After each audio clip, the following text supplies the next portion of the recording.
was only to argue the judge's error in trial. He had nothing to do with new evidence. So I'm like, oh, this is a game for real. You got to follow the rules of the game. Yes. Appeal court doesn't want to hear nothing about new evidence. This is why Supreme I asked Court you that. doesn't want to hear nothing about new evidence. They only want to hear national issues. Yeah. So now the next step of the game right now is for me to present new evidence. However, I need my culture behind me. You feel me? So I like to salute you for actually shedding light and like letting me have my voice. You feel me? It's like I said before, it's our pleasure. I apologize even that it took so long to get in contact with us. You know what I'm saying? We're here on the outside running around trying to make this network the biggest that it can be so that we can, shed light on things like this. But it's like part of the reason I even asked you that is because it's like if you didn't find that out through like the Project Horseshoe and all that, you'd be completely still in the dark about new evidence presented in your case. And that's what I need the people to see the injustices in. Like, there's so much things that, like, if we don't have the information, then we remain stuck, right? Exactly. Like, it's just the barriers, and that's why they invented places like this.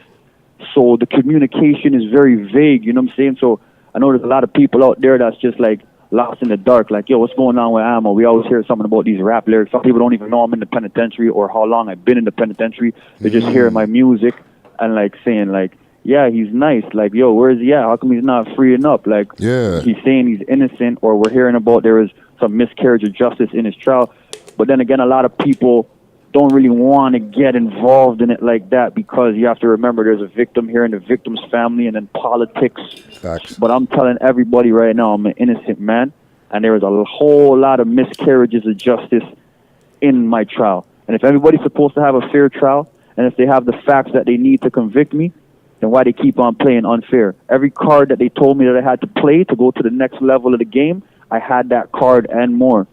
So why every day that passes by of me still being in prison, at the end of the day, my faith is strong. I'm a strong individual. My spirit is strong. So I'm not scared. I fear no evil. You feel me? So it's not like I'm here crying, but I'm just saying to my community and to my culture, yo, this is real. This is a real story. You feel me? This is not no fugazi stuff that we're just trying to get some clout on Instagram. This is not about that. If you ask anybody about me in the whole city of Toronto, they'll tell you, yo, that's one of the trillers. You know what I'm saying? Yeah. So you already know. Well, definitely, if it needs more publication, like how they were saying, you know what I'm saying, it needs more coverage, we're going to definitely do our part to make sure that the public knows that there's been an injustice done, you know what I'm saying? Bless it. I really appreciate that. That really touches my heart. Respect. Respect for that, King. Like, just even like, it's messed up because, let me ask you a quick question. Way back in the days, before any of this shit ever happened, when was the first time that you got locked up? Like, were you ever a YO or in YO? Yes, I was. I was a young offender. That was actually the first time. That's when I got charged. I got charged for robbing a taxi, which I pled guilty to. You know what I'm saying? I was young and dumb. Robbed a taxi cab with my younger brother. We pled guilty to that. Yeah. We got arrested for 2 guns in somebody else's residence. We got arrested. I ended up getting my charges dismissed, and my younger brother ended up getting found guilty in trial because of rap lyrics, because they said that he rapped about a specific weapon in one of his raps. Okay. And that's how he got convicted for the weapon, even though they found the weapon in somebody else's residence. And then that's when we got charged for the attempted murder of Kenneth Mark while we were in young offender. So those 3 charges that I just named, that's what we were in young offender for. And then that's why the case spills over into my adult years when Kenneth Mark was deceased. You feel me? Yeah. Well, the reason I asked that is because, like, when things started happening, why do you think, like, because there's always, like, I know me, myself, for the amount of time that I've done and the different things that I've gotten myself into, there was a point in time when, like, I used to want things, and my mom, Dukes, as a single mom, she would give me everything, because as an only child, she'd give me everything. But then as I started getting older, the shit that I want that she just can't get me in, and I just started fucking going into stealing and graduating into dealing and all that. As I said, like basically you're saying, like, actually, like, getting involved in the culture.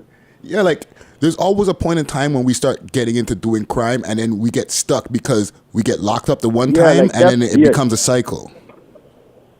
like remember, like I'm not saying I'm an angel, you know what I'm saying? I'm from 12 Division, you know what I'm trying to say? And if you're from 12 Division, if you're from my area, like you know what it is to survive at the end of the day. And sorry, I sorry have to a younger interrupt you for a brother, second. and 12 Division, because for those people who are going to be listening to this, they're just like, what the? That's like the junction, right? That's like, yeah, the junction, you know, the south side, you feel me? That's on 12 Division. The junction is a part of the south side as well. Yeah, south so side what Jane. I'm saying to you is, like, as I said, I'm not an angel, you know what I'm saying? I'm not trying to say, oh, I'm some perfect kid. Yeah. We all make mistakes, we all grow, you know what I'm saying? I spent 7 years in the penitentiary. I know if you know better, you do better. I grew up with my younger bro and a single mother, you know what I'm saying? At the end of the day, my mother had to go provide for me and my bro. There's things that we wanted. I just told you, I'd rather a taxi driver like a dumb kid because maybe I wanted a cell phone or some Jordans or some shit that is not even important in the future, you know what I'm trying to say? However, this specific crime I'm in prison for, I did not commit this crime that I'm in prison for. But I'm saying, like, I made mistakes in my lifetime, and, like, I just got involved just through my environment, you know what I'm trying to say? Seeing stuff in my environment and seeing stuff that maybe just materialistic things or reputation that you see people have that you might gravitate towards for the moment. But at the end of the day, none of that's important in the future because you don't take that with you when you go. You take what you leave. You know what I'm trying to say? Yeah, for sure. So what's going on with the appeal process now? Oh, yeah, right now they say I got to holler at Innocence Canada, and present new evidence. So right now we have that new evidence that I just said to you that popped up in 2013 because of this detective, a Toronto police detective, decided to charge somebody else for the attempt murder of Kenneth Mark.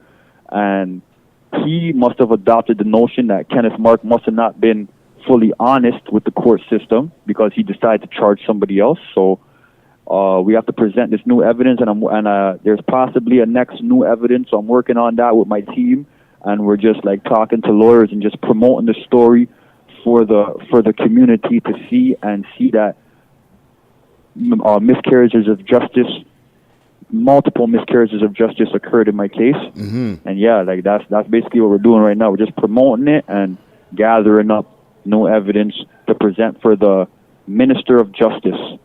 Yeah, we gotta go to the Minister of Justice right now, get the case open back up, and I'm trying to go fight this in federal court. You know what I'm saying? Yes.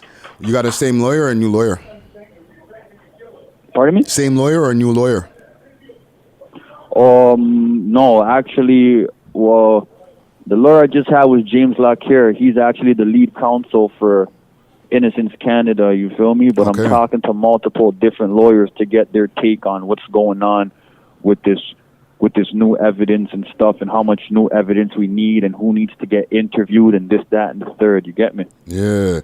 Well, hopefully, so anybody who's willing to, hopefully through this as well, like when this is publicized and stuff like that, and we put out, because I'll put out an audio and a video of this, right?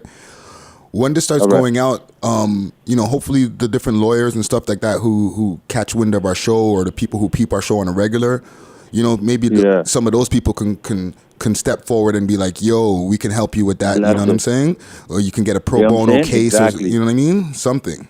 Because when people see that it's serious, exactly, you know what I'm trying to say? Yeah. Like, it's all about the platform. If I reached out to somebody, they might not take it serious, but they see that you're rocking and you have influence on them. Your platform, you can say, okay, this guy posted up, and then they could look into the facts.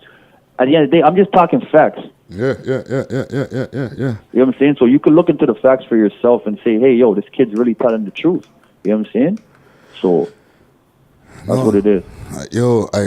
Listen, man, it's I definitely appreciate you even sharing this with us, dog, because yeah, man, salute. We love hip hop Toronto all day, man. That's one of the trillest platforms in the city, you know what I'm saying? How did you find out about us, dog?